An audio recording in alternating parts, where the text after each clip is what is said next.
She has a good sales record and is rumored to be a rising star. She is also the most beautiful woman in the company, but for some reason, she isn't married. Maybe she's out of everyone's league, so the male employees can't even approach her. I'm interested, but we've been in different departments, so I haven't talked to her much.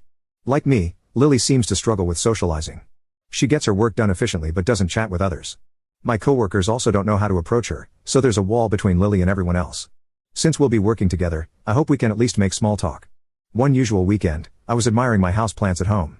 I was transplanting potted plants on the balcony when a piece of paper fluttered down from above. I picked it up, thinking it was just paper, but it turned out to be a thin paper bag containing plant seeds.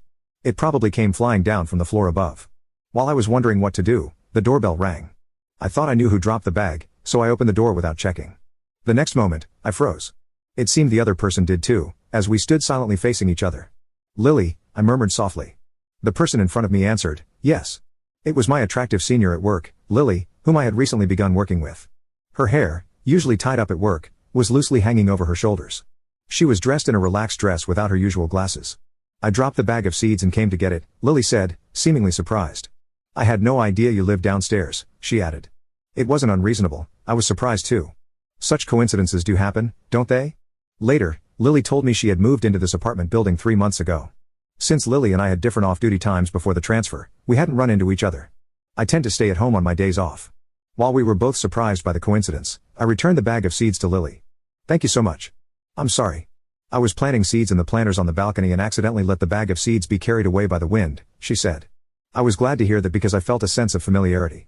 I was also transplanting pots on the balcony. "You like gardening? I mean, growing plants too?" I asked. Lily replied, "Yes, I love houseplants and keep them in my room." "Oh, maybe that one is in my room too," Lily pointed at the small houseplant I had placed by the entrance. From there, we talked about the potted plants we were growing. I was surprised to learn that Lily lived upstairs, but even more surprised that she, who always seemed to put up walls and worked methodically, was talking so much and so lively, especially when talking about plants. She had such a soft and gentle expression. Seeing her like that, I thought she was adorable. There seemed to be a gap between her work and private life, and I think that's what attracted me to her. From that day on, Lily and I began to communicate privately as well. Although most of our conversation was about plants, it was a lot of fun exchanging information about plant shops and growing methods through messaging. One day, she expressed interest in a large house plant in my room, so I invited her over. Knowing that we were only going to talk about hobbies, I was still nervous to invite a woman into my room. As a thank you for inviting her, she brought some sweets. The way she can be so thoughtful makes her even more wonderful, I thought, and I probably had romantic feelings for her. I began to realize my feelings. I was staring absent-mindedly at Lily in my room when she muttered, "Camera." My SLR camera was sitting in her line of sight. I do a bit with the camera too. I take pictures of houseplants and post them on my blog. It's fun, and it's a way to connect with fellow plant lovers, I explained. "Really now?" she said, but she seemed more fascinated by the plants in the room than the camera.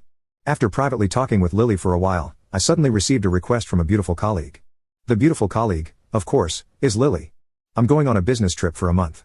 Can you stay at my place during that time?" she asked. I was indeed puzzled by this. Just because we've been talking more didn't mean I could stay at her place. Seeing my troubled face, Lily continued with a smile. "I'm sorry for springing this on you. I was half joking about the living part. You don't have to stay, but while I'm away, I'd like you to take care of my plants. Some can be left alone for a while, but others need frequent care. This is my first time being away so long, and I'm really at a loss. My parents live out of state, so they can't come help.